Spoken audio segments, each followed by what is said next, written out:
তো বন্ধুরা, সন্ধেবেলা জাস্ট সন্ধে দিলাম, সন্ধে দিয়ে উপরে ভিডিও শুরু করেছি তোমাদের কিছু জিনিস দেখানোর জন্য। এত ঠান্ডা লাগছে, আমি এটা তো গায়ে দিয়ে নিয়েছি, মানে এমন ঠান্ডা লাগছে যে মোটা কিছু গায়ে দেওয়া যাবে না সেই জন্য এটা। আর পায়ের তলায় দেখো আসন বিছিয়ে নিয়েছি। দেখানো হচ্ছে দাদাভাই কালে কিছু সবজি নিয়ে এসছে। বাঁধাকপিটা কিন্তু অনেক ছোট, কিন্তু এত ভারী না, তোমাদেরকে কি বলবো, অনেক ওজন, মানে হেভি নিরেট কপিটা। তো যাই হোক, এই একটা নিজে ঢুকাবো সবজিগুলো। আর কালকে রাত্রিবেলা নিয়ে এসে আজকে রাতে ঢুকাচ্ছি, মানে সন্ধেবেলা ঢুকাচ্ছি, 6:30 বাজে। ফুলকপিটা পুরো এরকম সাদা ছিল, প্লাস্টিকের মধ্যে থাকতে এরকম দাগ হয়ে গেছে।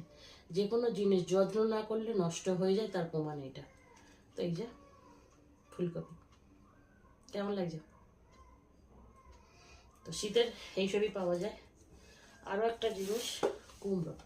কুমড়ো চচ্চড়ি, মানে তরকারি টরকারি করে খেতে, মাছের মাথা দিয়ে বা এমনি পাঁচমিশালি সবজি দিয়ে কুমড়ো একটু দিলে না, তরকারি টেস্টটা ভীষণ ভালো হয়। তো এটার মধ্যে এটাগুলো রাখা যাবে না বন্ধুরা, ঝুড়িটার মধ্যে, ঝুড়ির মধ্যে অন্য কিছু রাখবে। আর এই দেখো, সবচেয়ে শীতকালে এই জিনিসটা একমাত্র বাজারে পাওয়া যাবে। আর সারা বছর যদি তুমি কিনতে চাও একটু বেশি পয়সা দিয়ে ফ্রোজেন, সেটা হচ্ছে গিয়ে অনলাইন থেকে নিতে হয় আর কি। এগুলো ওই কাঁচা সবজি টবজি যেসব অনলাইনে পাওয়া যায়। তো এগুলো এখন ভাবছি ছাড়িয়ে রাখবো, ছাড়িয়ে কয়েকটা মানে কয়েকটা ভেবেছিলাম না আজকে আর রান্না করবো না, থাক, জাস্ট ছাড়িয়ে ভাবছি কোটোই করে ফ্রিজে রেখে দেবো, যখন তরকারি টরকারি করবো 2-4টে করে ফেলে দেবো। এখানে কেজি খানেক আছে।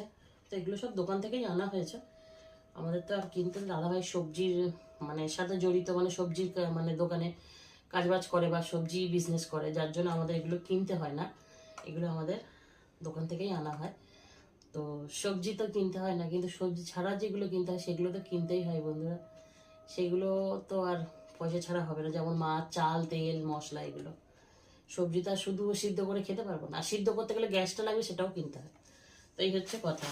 তো তোমাদের কোন সবজিটার মধ্যে বেশি ভালো লাগে অবশ্যই জানিও। আমার কিন্তু এর মধ্যে একটা জিনিসই ভালো লাগে, সেটা হচ্ছে বাঁধাকপি। বাঁধাকপিটা একদম ভাজা ভাজা করে খেতে ভীষণ ভালো লাগে, এটা ভীষণ ভালো লাগে। আবার চপ বানাতে ভালো লাগে, আমার মা আবার চপ টপ বানায় ভালো লাগে।